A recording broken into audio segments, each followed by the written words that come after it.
Morning, everybody. Our topic this morning is communications, emotions, and criticism for Chapter 4.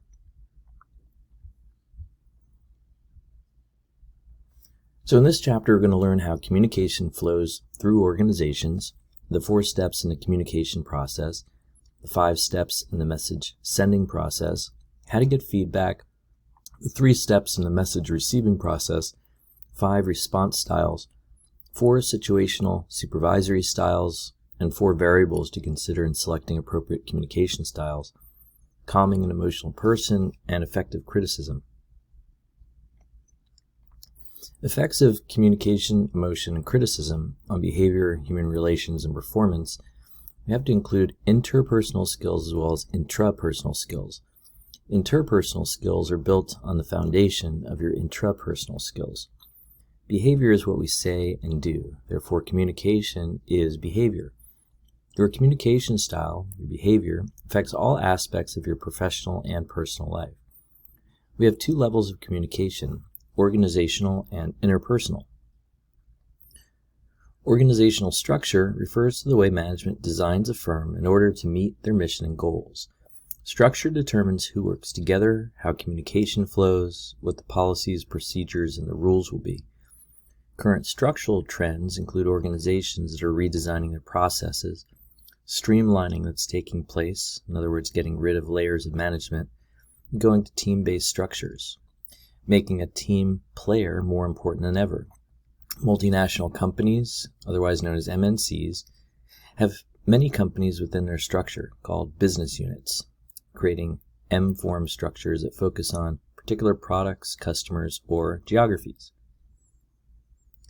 Principles of organization.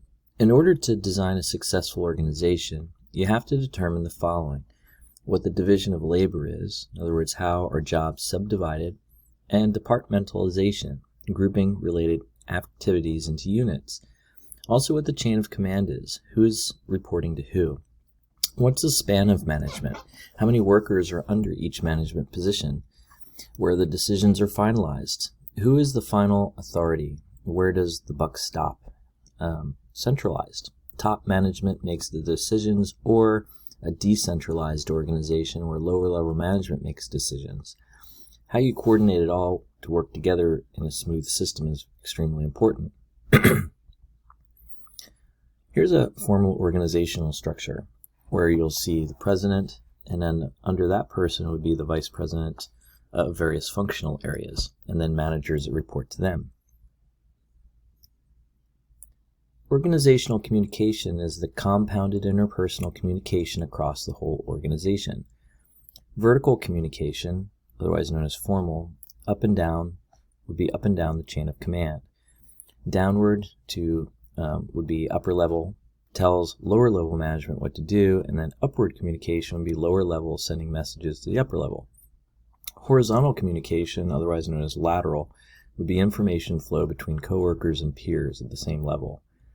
Grapevine communication would be the informal flow of information through the whole organization. Digital information technology. New communication technologies have changed the way we communicate in our professional and personal lives. This includes internet, email, texting, Skyping, Zoom, wireless. See, internet is a global connection of computer networks, which is accessed, as you know, by computers, phones, other handheld devices. Email is the most common form of communication on the job. E-commerce, mobile workers, M-commerce. So this is business conducted electronically. New trend is M2M, which is machine to machine, connecting all digital devices. Today, many people don't work in an office, they telecommute. They're using mobile and electronic devices to communicate. Social media. Many businesses are using Facebook, LinkedIn, Twitter to connect with younger workers and consumers. They're also using social media to screen job applicants. A warning to you is don't post anything on social media that you wouldn't want your parents or possible employers to see. Anything you put up there is free for them to search and find. Cloud computing is any service or program sent over an internet connection. enables companies to use raw computing power, storage, apps, and data from large data centers.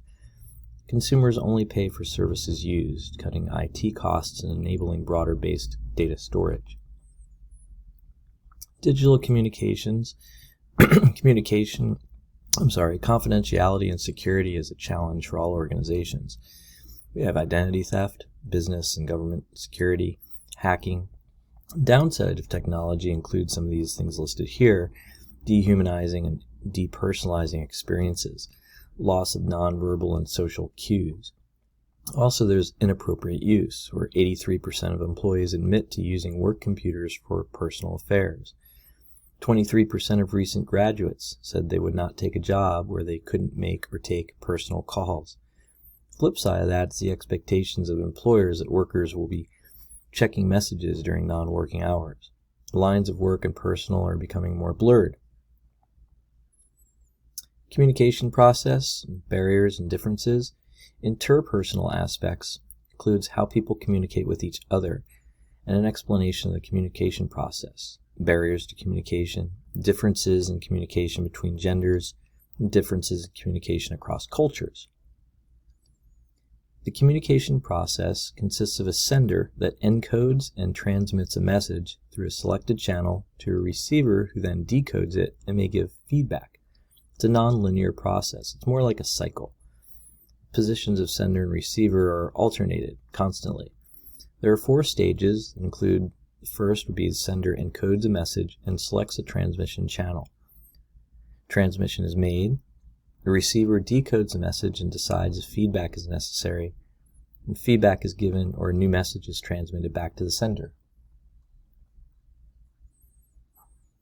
Primary message channels would include oral or spoken, where you'd have face-to-face communication, telephone, meetings, or presentations.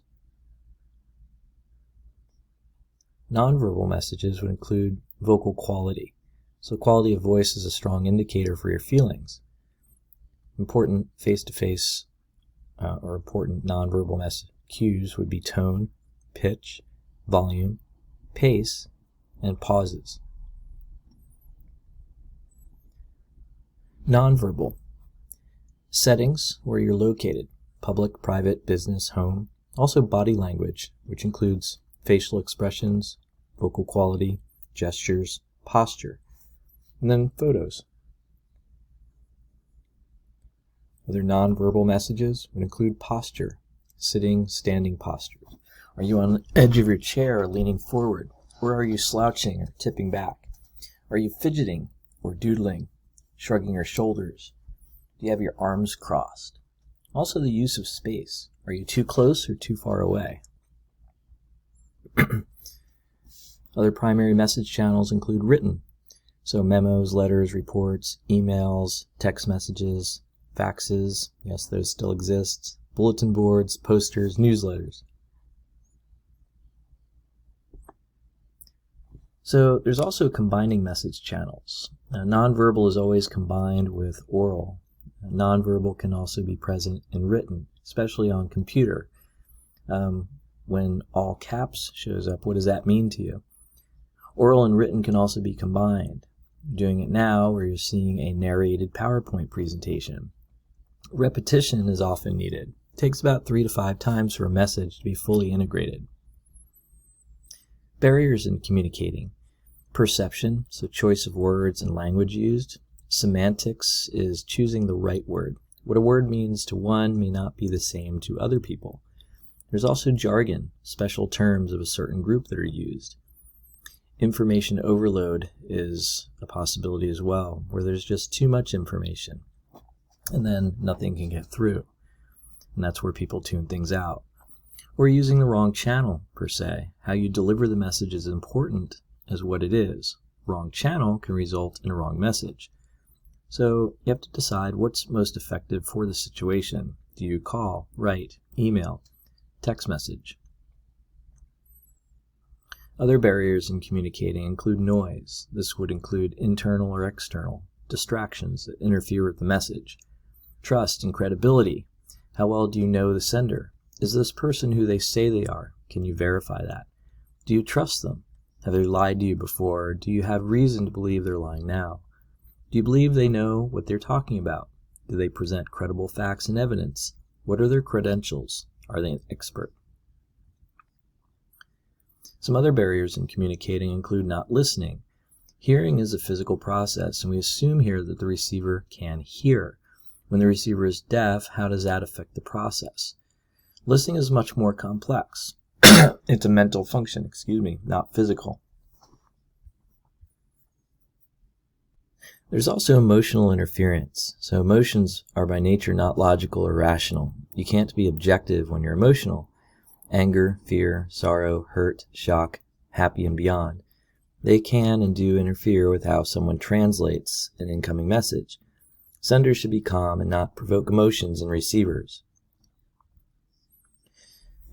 Some other barriers in communicating: filtering, gender, language, and culture.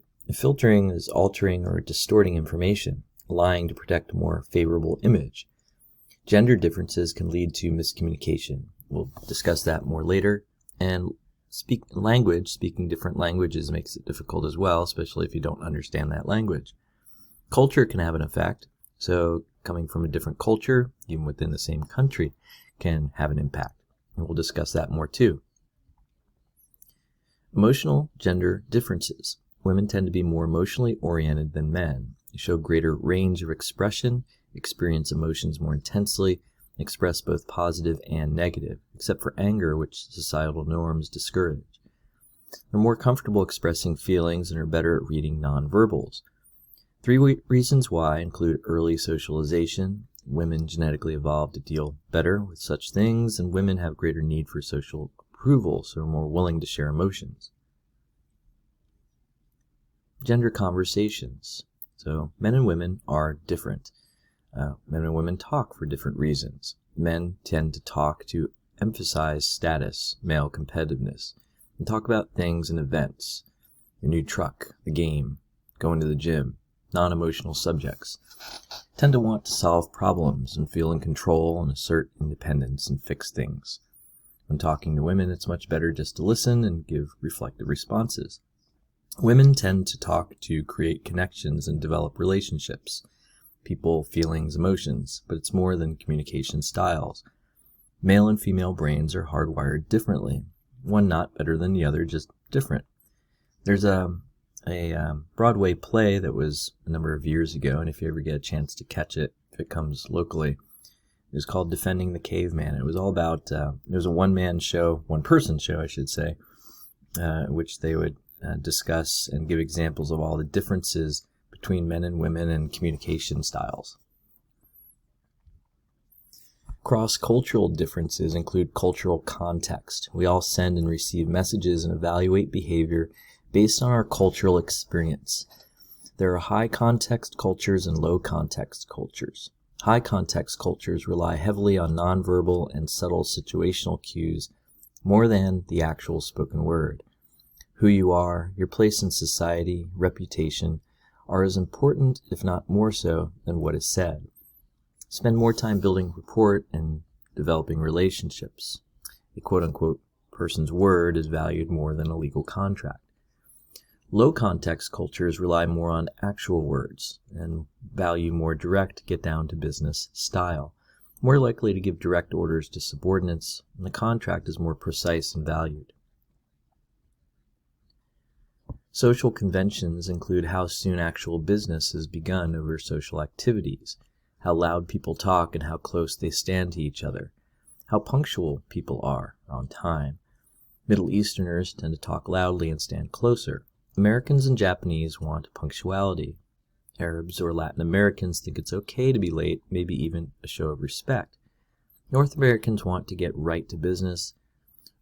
Arabs and Japanese prefer a more direct route.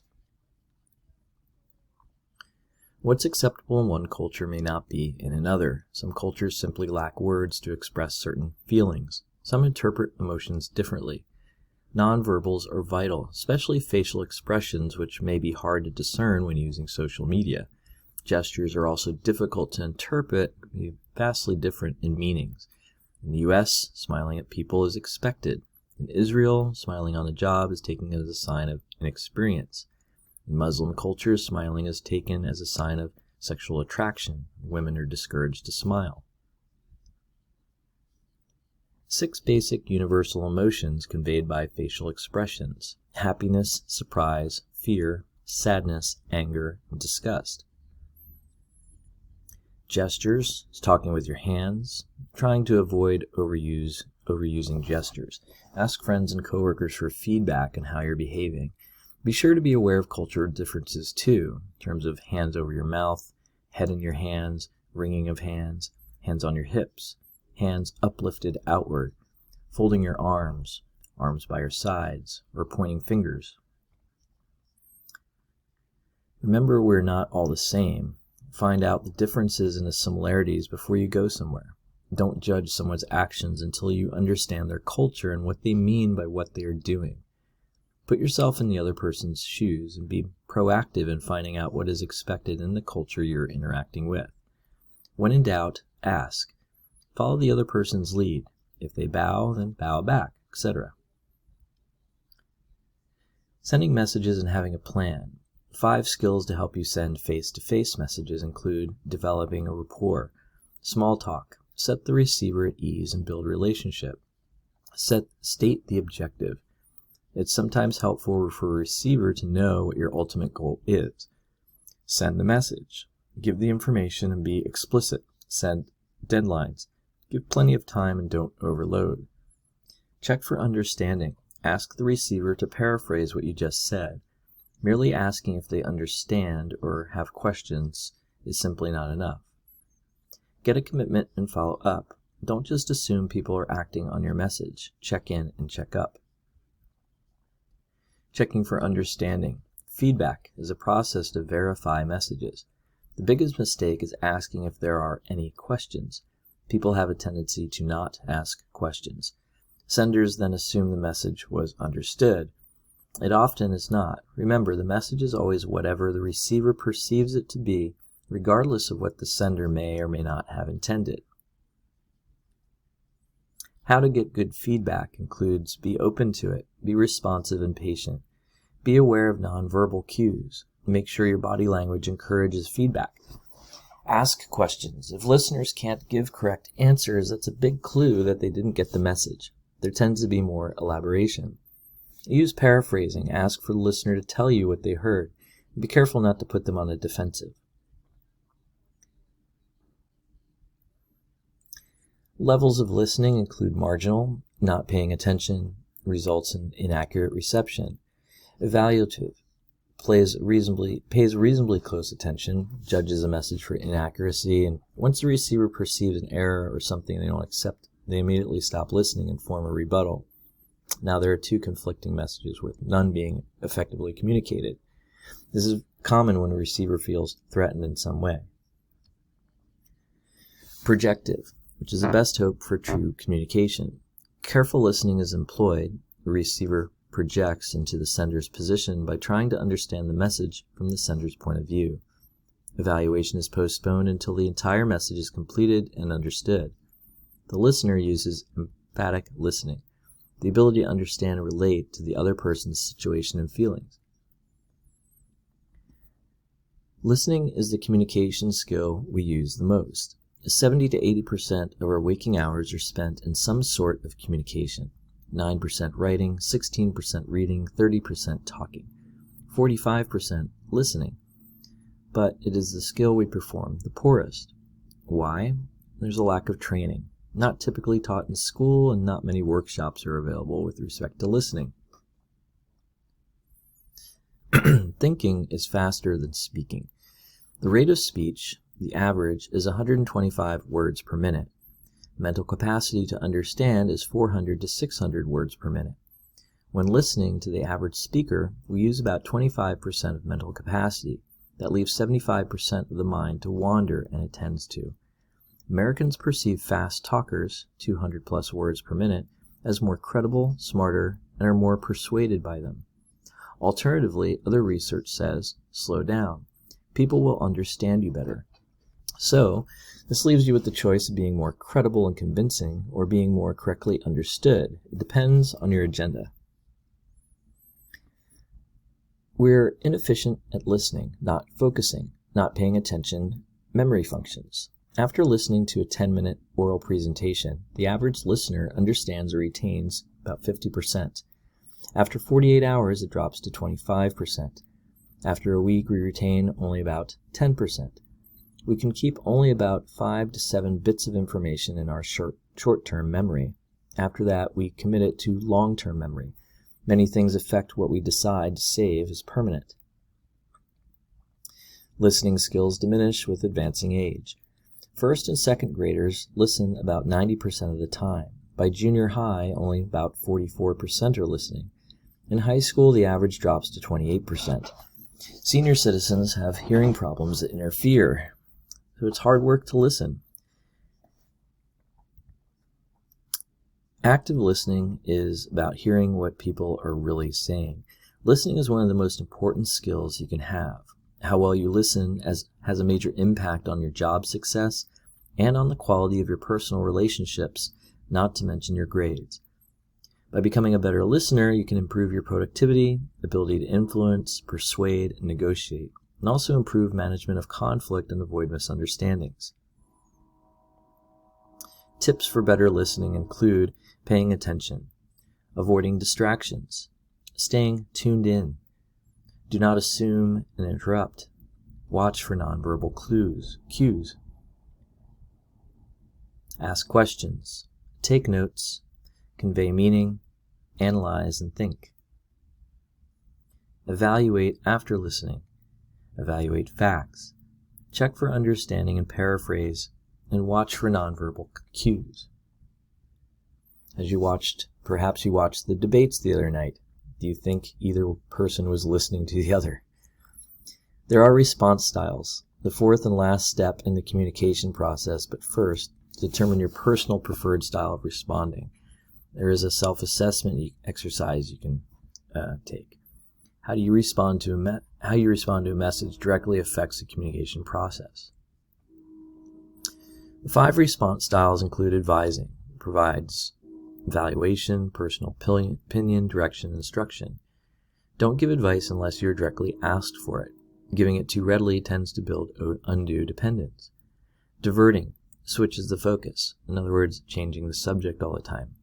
Makes the sender think his or her message was not important, sometimes a good way to avoid arguments. Probing, asking for elaboration, more information, useful to help in understanding. Reassuring, given to be supportive of emotional messages, means don't worry, you are pacifying.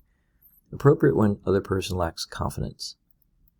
Reflecting, paraphrases the message back to the sender, conveys understanding and acceptance, and is used to be empathetic. Develop strong human relation skills. Situational communication styles include autocratic, which is high task, low relationship, taking charge without input from others, demanding compliance, don't consider other options. Consultative, which is high task, high relationship, letting others know you want something but asking for input, asking questions and showing concern for others' opinions, and be empathetic. Participative, low task and high relationship, so helpful and supportive and encouraging others to give input. We have laissez-faire, which is low task, low relationship, where it's low initiative and response, giving only needed information and allowing others to be in charge. There are situational variables too, so when deciding the best communication style, you have to consider a few things. Time. Is it an emergency? Do I have time to consider others, or do I need to make quick, decisive action? Information. Do I know everything I need to know to make a decision or take an action? Acceptance. You must always gauge the extent of acceptance by others. And capability, which includes ability and motivation. Ability, what is the level of knowledge and experience, what can they do? And then motivation, do they want to participate? Dealing with emotions and criticisms, it helps to understand emotions. We all have feelings, emotions we can't control, what we feel. They are subjective, and judgment should not be placed on them. But we can control our behavior. Our emotions and feelings are revealed through our nonverbal communications. We may say one thing and yet reveal a different message through our nonverbal messages. So emotional labor is the work of expressing your feelings. Expectations are being nice to people on the job and to customers and understanding feelings. They are subjective. They tell others about you, usually stated as a fact from our own point of view, and are neither right or wrong. So emotional labor, again, requires the expression of feeling through desired behavior. Emotional regulation is important for good human relations skills and job performance. Management should encourage positive emotion expression, and lack of ability to control negative emotional behavior is contributing to an increase in workplace violence. It's important to not get caught up in other people's emotional outbursts. If someone yells at you, don't yell back. Global differences. Remember, what's acceptable in one culture may not be in others. Emotional labor expectations vary across cultures. Some cultures lack words to express certain emotions, and they interpret emotional displays differently. In the U.S., we're expected to smile and be friendly. In Muslim cultures, smiling is taken as a sexual attraction, so women are discouraged from smiling at men. Crying at work is more acceptable in wealthier or more democratic countries. Criticism is a major cause of emotional reactions in people. In dealing with emotional people, remember emotions can be a barrier to effective communication. Calming the emotional person is important. Don't argue. Don't mirror negativity, and don't belittle the other person. Never use put-downs, and don't try to make them feel guilty. These only cause more negative feelings and nothing gets resolved. Do be empathetic and use reflecting statements. Use emphatic listening. The ability to understand and relate to another's situation and feelings. You don't have to agree with them, but just try to put yourself in their position. Also use reflective statements. Paraphrase, feeling back to the person. Criticism is the act of making a judgment or an evaluation using specific rules of engagement. It usually evokes a negative connotation, but constructive criticism can be very beneficial. We're all subject to evaluation in everything we do. If you're on the receiving end of criticism, getting criticized is always painful, and no one likes to have their shortcomings pointed out. Do's and don'ts when you're being criticized. Accept that we can learn and improve from it. Don't make excuses for your behaviors. Don't be defensive or get emotional. Listen. Use it as a learning opportunity. And even if you don't agree with the criticism, remember it's how others are perceiving you. Take action. Make a plan to improve and share it with your boss. It shows your initiative and intentions to improve. The best way to do it, part of the job of any manager, teacher, parent, is to improve performances. Everyone needs or seeks guidance to improve. How that's done, if it's to be accepted, has some specific guidelines, including praise, timing, focus on the deed and not the person, being specific and accurate, and being positive and clear.